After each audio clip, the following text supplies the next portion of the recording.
In a vast and beautiful forest, dense with towering trees and lush greenery, a wide variety of animals lived together in harmony. It was a place where every creature had its space, and the balance of nature was maintained. The lions roared in the distance, the birds sang their sweet songs, and the deer gracefully leapt through the undergrowth. Life in the forest was peaceful, and all the animals lived without fear, until one day a stranger arrived. This stranger was a hunter, and he had not come to the forest intentionally. He stumbled upon it while wandering aimlessly, but when he saw how rich the forest was with wildlife, he decided to stay. At first, he only hunted small animals for food, taking just what he needed to survive. The animals, although wary of him, let him be, as they too understood the cycle of life. Some of the bigger animals, like the lions and tigers, considered attacking him to protect their home. But the hunter, skilled and well prepared, carried with him many weapons.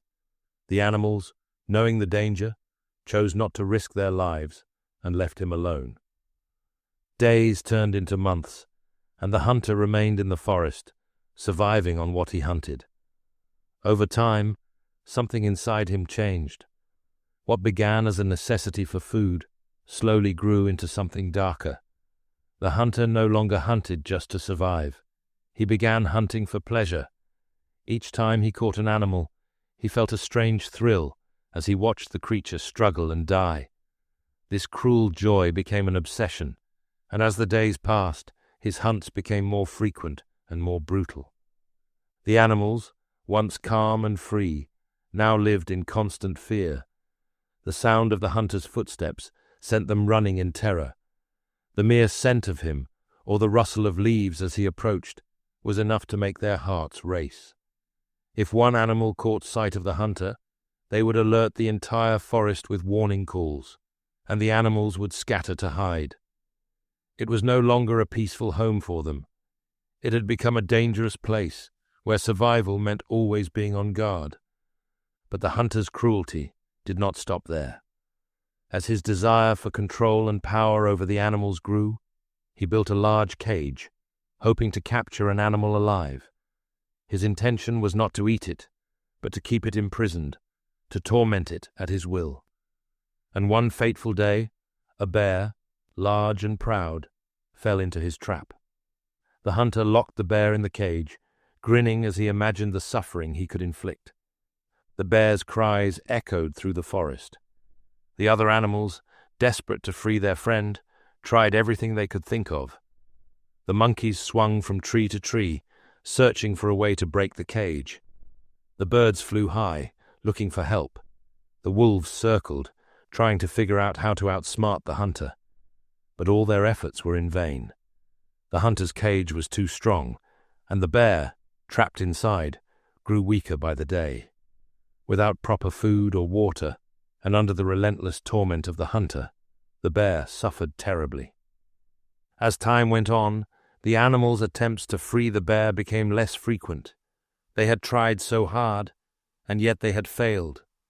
Eventually, the bear's cries became weaker, and though the animals still cared, they began to forget about their friend. The forest fell into a grim silence, a place of sadness and fear.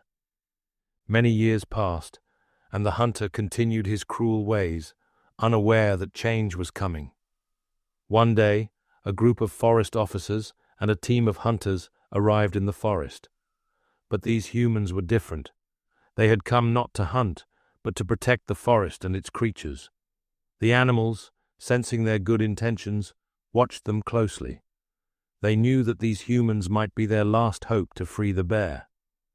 After much discussion, the animals agreed that the elephant, wise and gentle, should be the one to communicate with the humans. The elephant, with its great strength and kind heart, carefully approached one of the officers. Using its trunk, it caught the human's attention and led him deeper into the forest, straight to the hunter's hideout. When the officers and their team arrived, they were shocked by what they saw. The hunter had been living in the forest for years, hidden away from the rest of the world. But what shocked them even more was the sight of the bear, still locked in the cage. The once mighty animal was now a shadow of its former self, reduced to skin and bones. It had been starved, tortured, and left in a state of utter despair. Outraged, the officers immediately surrounded the hunter and arrested him for his cruel actions. The cage was opened, and the bear was finally freed. The officers gently tended to the bear, giving it food and water, caring for its wounds, and doing everything they could to help it recover.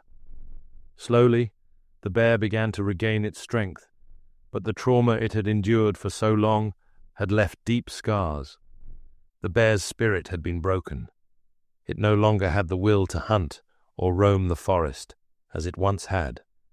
Instead, it sat quietly, waiting for food to be brought to it, unable to return to the life it had known. But the bear's family never gave up on it.